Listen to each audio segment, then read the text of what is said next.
민주주의여 만세. 그대 모습은 봄햇빛처럼 살며시 다가왔지. 예쁜 두 눈에 감기가 어려. 네. 3983님, 토요일 오전 유튜브로 가을 소풍 봤는데 정독했습니다. 네. 별점 5점 만점 드립니다. 추신 아우. 역시 1등 방송이구나. 역시 오윤의 가수는 가수구나. 보랏빛 윤의 화이팅. 아유, 감사합니다. 그날 많은 분들이 또 일찍 오셨잖아요. 네네. 유독 추웠어. 오늘은 또 그렇게 안 추워요. 맞아요. 아, 속상했어요. 그래서 좀 걱정이 많이 됐는데 네. 그때 오신 분들 감기는 걸리지 않으셨는지 네. 좀 걱정이 됐습니다. 저도 보자마자 당일날 우리 오윤혜 씨가 네. 프리하이킥부터 시작을 해가지고 굉장히 3, 4부? 길게 3, 네네. 4부 다 하고 그다음에 이렇게 하다 보니까 거의 뭐 1시간 반, 2시간 가까이 맞습니다. 계속 방송을 야외에서 하셔서 네. 오자마자 앉자마자 감기 안 걸리셨어요? 저도 그렇게 물어봤거든요. 저는 이미 이날 감기가 걸려서 목 상태가 매우 안 좋아서 사실 병원 가서 약을 먹고 왔었거든요. 링거투온. 근데 뭐 프로가 뭐 어디 안 좋다 이런 말 하는 거 아니잖아요. 다 역시. 끝났기 때문에 얘기하고 예, 우리 예. 청취자분들이 감기 안 걸리시길 바라고 내년에 또 소풍 때 만나면 좋을 것 같습니다. 뭐 이렇게 하다 보니까 이제 네. 막 소풍이 정규 프로그램화 되는 것 같은데 우리 밖에 있는 제작진들이 굉장히 네. 허탈한 웃음을 이걸 또 해야 하란 말입니다. 1등 만들어 주시면 우리가 또 보답해야죠. 예. 네. 그리고 뭐 당일날 현장에 그 고희정님 또 이수진님 뭐 이런 분들이 직접 저한테 이렇게 뭐 선물도 주시고 하셔서 네. 너무 감사 네. 하고요. 네. 예. 지난 주말에는 좀 푹 쉬었는데요. 여전히 네. 청취율 조사 기간은 내일 모레까지 가나요? 내일까지죠. 내일까지. 청취율 조사 기간 네. 계속 갑니다. 015는 전화 꼭 받아주시고요. 네, 좋습니다. 자, 이거 잠깐 얘기하고 제가 준비한 뉴스 또 돈 문제가 있는데 금요일에 우리가 노조 위원장들 만났어요. 네네네. 근데 결국 YTN 공기업 지분 유진그룹이 최종 낙찰자로 선정됐더라고요. 네. 그래서 이 민영화를 YTN 위원장은 사형화라고 표현을 했는데 네. 어떻게 되는지 우리가 더 지켜보고 소액 주주분들도 조금 분발하면 좋을 것 같습니다. 네, 이게 일단 유진그룹, 한세실업, 그 다음에 통일교 쪽에 하여튼간에 그 통일교 문선명 씨 아드님 네. 되시는 분이 만든 회사 10월 12일 날 급조해서 만든 회사가 올라왔고 네. 유진그룹이 가장 많은 액수를 약 3,200억 정도를 네. 써냈다고 해요. 근데 한세는 2천억대 초반이었고 그 문선명 씨의 아드님 되시는 분은 1,200억인가 써낸 걸 보면 사실상 액수 써낸 걸로 봐서는 사실상 포기한 것으로 보입니다. 포기의 이유가 뭔지는 모르겠습니다만.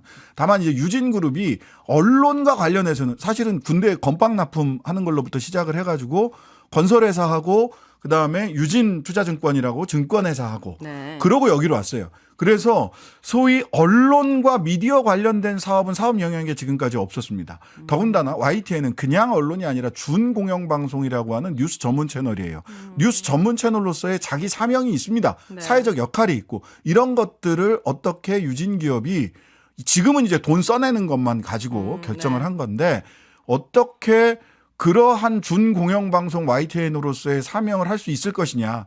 그리고 이 과정에서 지금 여러 가지 배임 소지 있는 거 아니냐라는 여러 가지 지적을 받았는데 그런 부분들을 어떻게 채워낼 수 있을 거냐. 또 YTN 노조를 비롯해서 많은 시민분들이 사용화 안 된다. 준공영방송은 준공영으로서의 공공성, 공영성을 유지해야 된다라고 하는 의견들이 네. 굉장히 강력하게 있단 말이죠. 그러면서 지난 금요일 날도 말씀해 주셨던 대로 와주라 해서 네. YTN 소액주주가 돼주세요. 네. 라고 하는 활동을 펼치고 있기 때문에 네. 이러한 것들이 이제 방통위에서 한 두세 달에 걸쳐서 검사를 할 겁니다. 이게 적격성 심사를 할 거예요. 네. 또 이 과정에서 또 YTN 조직원들과 또 주주들, 소액주주들이 의견을 이런저런 방식으로 낼 텐데 이런 과정들을 조금 더 지켜봐야 네. 될 상황이다. 이렇게 보시면 될 것 같습니다. 좋습니다. 자, 그리고 우리 피 같은 세금이 사실 적재적소에 특히 세금은 사회적 약재들과 보편적 복지에 가장 많이 적절하게 잘 쓰여야 된다고 생각을 하는데 네네. 이 윤석열 정부가 국민을 기만하는 정도가 전 도가 넘었다는 생각이 듭니다. 네. 왜냐하면 오늘 봤던 뉴스 중에 고용노동부가 2019년도부터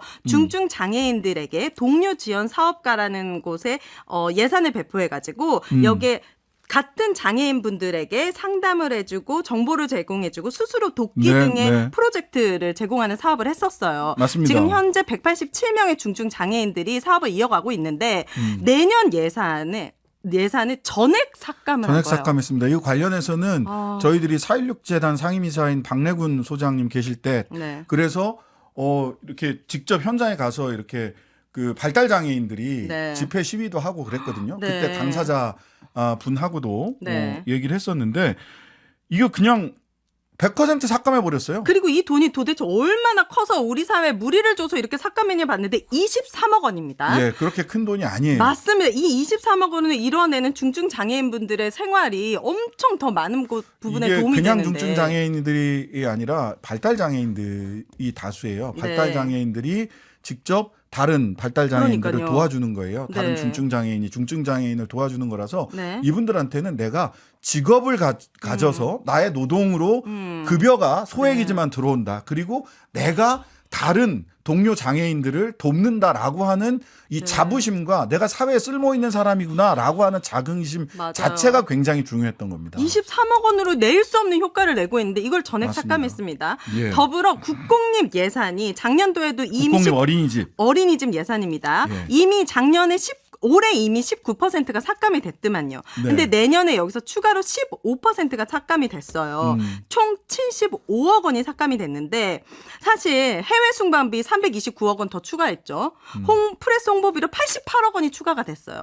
지금 23억 원에 이 국공립 어린이집 예산 75억 원을 더하면 100억도 안 되는 돈을 네. 삭감을 한 거예요. 근데 다른 어떤 곳에는 지금 보니까는 해수부가 후쿠시마 오염수 대응 예산에 내년도에 맞습니다. 2천억을 더 많이. 그러니까 이거는 우리가 일본 수산물 전면 수입 금지하고 방류 안 하면은 안 써도 될 곳에. 그러니까 여러분들이 잘 보셔야 되는 게 입이 아니라 발이 가는 곳을 봐라라고 하는 말이 네. 있고요.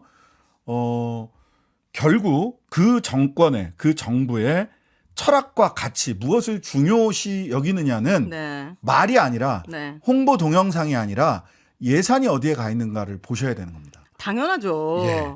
돈 가는데 마음 가는 거거든요. 마음 가는데 돈 가는 거고. 맞습니다. 우리가 연애할 때도 남자들 뻐꾸기 보지 말고 그 남자가 나한테 돈과 시간을 쓰는지 보고 판단을 하는 거예요. 뻐꾸기에 속지 말자. 그런데 지금 너무 말도 안 되는 곳에 이 100억도 안 되는 돈을 다 이렇게 삭감함으로 인해서 이미 올해 어린이집 운영위원회에서 그 정부에서 주는 과일이나 간식 등이 모두 없어져서 아이들이 지금 혜택을 못 보고 있는데 네. 내년에는 여기서 또 삭감이 됐기 때문에 결국 네. 가장 사회적으로 약한 장애인과 아이들에게도 피해가 가고 있다. 물론 이제 국공립 어린이집의 다수의 예산은 저는 또 더 큰 문제는 뭐냐면 지방자치단체에서 예산을 많이 줍니다. 네. 국가에서 주는 예산보다는 지방자치단체 복지 예산 중에 가장 큰 몫이 거의 절반 가까이 되는 큰 몫이 국공립 어린이집 지원 예산이고 네. 그다음에 어린이집 사립 어린이집에도 지원을 합니다. 그 지원 예산들이거든요. 네. 근데 문제는 지금 세수가 60조 이상이 펑크가 나잖아요. 네, 펑크 지금 났죠. 그러면서 지방으로 교부해야 되는 지방 교부금이 그만큼 많이 펑크가 나게 돼 있습니다. 그러면 지방에서 쓸 수 있는 복지 예산이 또 줄어들어요. 국공립 즉 국가 예산만으로 줄어드는 게 문제가 아니라 지방 교부금이 줄어들면서 지방세에서 지방자치단체가 네. 어린이집에 국공립 또 사립 어린이집에 지원해야 되는 예산도 그만큼 떨어지게 돼 있습니다. 맞습니다. 이와 관련해서 얼마나 지방자치단체들이 예산이 네. 감액이 되는지는 이번 주 수요일 날 이상민 네. 나라정책연구소 연구원을 직접 모시고 네. 직접 한번 조목조목 따져볼 생각입니다. 맞습니다. 예. 그리고 하프타임에서 이 사람 이야기를 안 할 수가 없는데 바로 천공입니다. 아 이분 오늘 SNS에서 이 사람이 한 기업의 신기술 개발 첫 시연에 참석해서 이 천공 스승님이 뭐 첫 스위치를 눌러줬다 하면서 SNS에 화제가 되고 있는데 이게 세계 제일 에너지라는 회사가 무한 동력 에너지 전기 발전기를 개발했습니다. 이분이 천공의 정법 강의를 듣고 천공이 힌트와 지혜를 주셔서 기술적인 난제를 해결했다고 합니다. 이 무한동력 대체 뭡니까? 이거 뭐 노벨상 받아야 되는 거 아닙니까? 이 정도면은 뭐 대단한 거면은. 정말 이게 원래 6월 1일 날 처음 뉴스가 나왔더라고요. 네. 근데 갑자기 어제 오늘 급 커뮤니티에서 화제가 됐어요. 네. 왜 이런가? 그러니까 R&D 예산을 한 몇 조 원, 5조, 맞아요. 6조 엄청나게 삭감을 했잖아요. 네. 그 이유를 모르는 거예요. 그러다가 보니까 사람들이 혹시 천공이 과학은 뭐 우리는 과학자가 필요한 게 아닙니다. 서양에서 한 거 갖다 쓰면 됩니다. 네. 이러더니 또 이런 이유가 있었나 하고서 이제 갑자기 핫해진 겁니다. 네, 무한동력 에너지. 근데 무한동력은요. 정말 고등학교 때 네. 우리가 연력학 법칙을 배웁니다. 연력학 제1법칙, 제2법칙, 제3법칙, 최근엔 뭐 제4법칙까지 나왔는데 네. 제1법칙, 제2법칙을 알면 불가능하다는 걸 알아요. 무한동력이라는 게 외부의 다른 도움 없이 계속해서 동력을 생산한다라는 뜻이에요. 네. 한 번 딱 스위치만 누르면. 네. 근데 연력학 제1법칙이 뭐냐면 여러분들 아실 겁니다. 에너지 보존의 법칙. 에너지는 형태는 달라지지만 에너지의 총량은 항상 전 우주에서 똑같다. 이 얘기고 연력학 제2법칙은 무질서도가 증가한다. 즉 뭐 위에서 무거운 걸 뚝 떨어뜨리면 충격을 받잖아요. 네. 그 에너지가 변환이 된 거예요. 하지만 다시 그걸 끌어올리려면 에너지가 또 필요하다는 거예요. 그렇죠. 이 법칙을 이 물리학 법칙을 완전히 개박살 내지 않으면 네. 무한동력은 불가능해요. 근데 이거를 정법 스승님께서 힌트를 정법 줘서 강의로. 무한동력을 만들었대잖아. 사기꾼들이 모여서 이거 하는 거거든요. 제발 이런 것 좀 안 했으면 좋겠다. 네. 미치겠네 진짜. 아유, 네. 3, 4부도 좋은 시간들이 기다리고 있습니다. 예, 오늘의 앞타임은 여기까지. 감사합니다. 감사합니다. 하루 종일 기다려지는 진짜 시사. 평일 저녁 6시 5분 신장식의 뉴스 하이킥.